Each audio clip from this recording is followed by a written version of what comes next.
قدیم زمانے میں ایک سیب کا بہت بڑا درخت ہوا کرتا تھا۔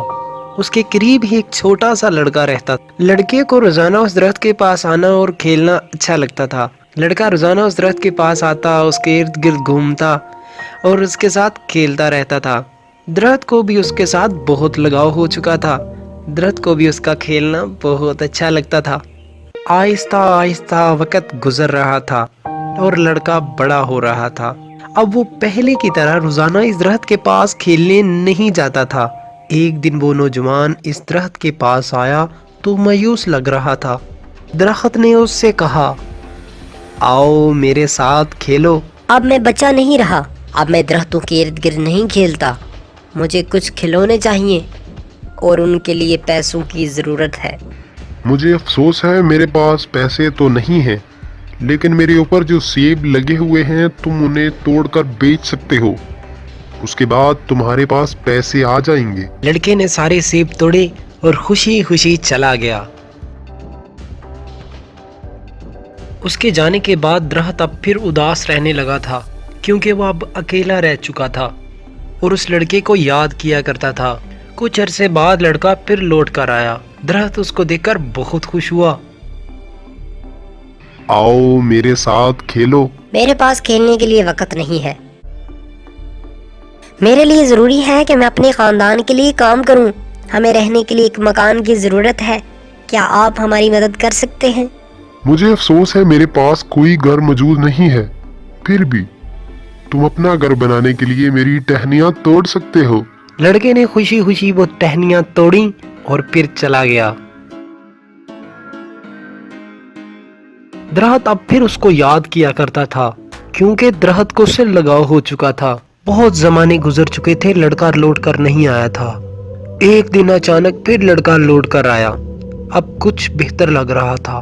درخت نے اس کو جب دیکھا تو بہت خوش ہوا، پھر اس سے کہا، آؤ میرے ساتھ کھیلو۔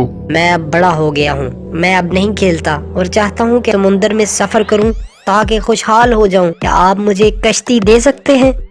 پہلے تو درخت کچھ پریشان ہوا، پھر بولا، میرے تنے سے کشتی بنا لو، اسے تم دور تک سفر کر لو گے اور خوشحال ہو جاؤ گے۔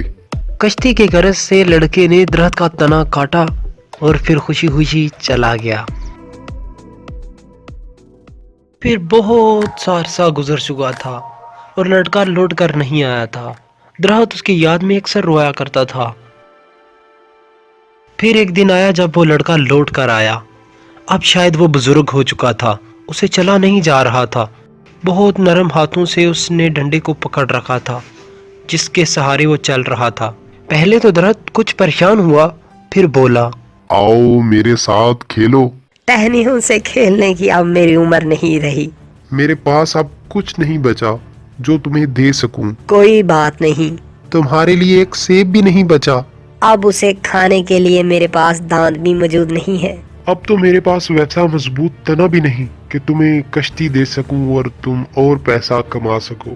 مجھے اب پیسوں کی ضرورت نہیں، میرے پاس بہت دولت ہے۔